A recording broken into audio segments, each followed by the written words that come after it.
Hi, I'm Silver Donald Cameron. Welcome to the Green Interview. My guest today is Elizabeth May, leader of the Green Party and a lifelong activist. If I had to characterize the kind of style you've had, I would have said it was a lovely blend of outrage and optimism. That's very good, thanks. I like that. Yeah, I'm usually outraged about something, but my brother says my motto is fight, fight, fight, but be nice. I think that's very accurate too. I have the impression, I want to quote you something from Elizabeth May. What path is the best way to get global agreements to stop greenhouse gases from rising by 2015? Because if we don't do that one thing, nothing else matters. Seems to me that this is the voice of somebody whose optimism is getting a bit tempered at this point. My optimism is being tested severely. I mean, I first started working on the issue of global warming, the climate crisis, back in 1986. I happened to have been, now this was bizarre given my background as a grassroots activist, that I was asked to join the political staff of the Federal Minister of Environment in the Mulroney years. I mean, what are the odds of that? Yeah, you can't plan for a thing like that because it's so unlikely. But it was a great experience, and one of the things that, going there, having a history of fighting, as we've talked about, forest spray issues, nuclear power. Climate change was not one of the issues that I even knew about very much. I'd worked on acid rain, aware of ozone depletion, but I was being given the top-notch scientific briefings because I attended all the sessions that my boss did with departmental officials. And the briefings on the science of climate change in 1986 were enough to scare the life out of me.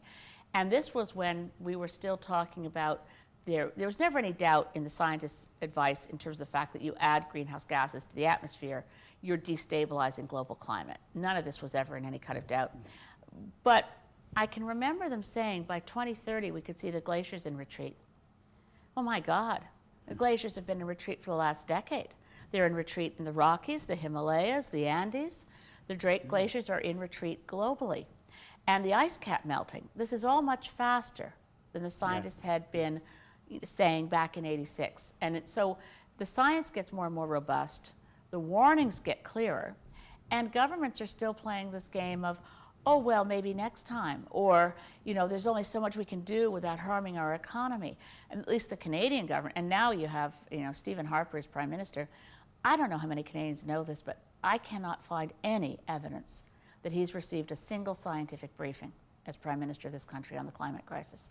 I know most of the atmospheric chemical scientists in the Government of Canada, most of those in academia, most of them who are part of the Intergovernmental Panel on Climate Change, who are Canadians, and nobody knows of any time that he's been properly briefed. So I don't think he believes that this is real. So here we are looking at a window that's closing.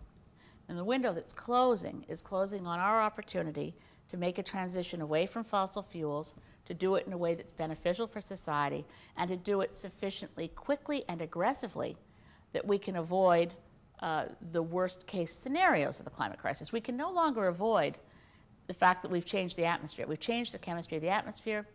We're in a period of climatic disruption. We're going to be facing, if you turn on the nightly news, it may have dawned on people that it didn't used to be the case that every night brought a new natural disaster story. It looks like a sci-fi adventure. If it's the forest fires brush fires in Australia, or forest fires in California, or shrinking Arctic ice, or unprecedented flooding. This is the world as we have made it, and it's going to continue in this way for some considerable time. And the challenge to optimism is we've got a limited amount of time to make these agreements work that are multilateral, that are international. And that's really a challenge. If you say, as I believe, the Copenhagen negotiations this December are really our last good chance, then people say, well, what happens if they don't succeed? What do you say next? Well, this isn't a messaging story. This isn't some tactic. This is looking at the science, looking at rising atmospheric levels of carbon dioxide, and knowing that to avoid runaway global warming, we need to ensure that we stop the rise in greenhouse gases no later than 2016. And I'm not saying how fast you have to bring them down, but we've got to stop the increase by 2016. So that's what the scientists are telling us. Some say we've already passed the point of no return. Some say, you're being overly negative, but there are very, very few scientists who will disagree with some cold, hard realities. We've got to stop the increase by about 2016. The Green Interview is co-produced and directed by Chris Beckett, with the generous cooperation of Mount St. Vincent University in Halifax, Nova Scotia. For The Green Interview, I'm Silver Donald Cameron. See you next time.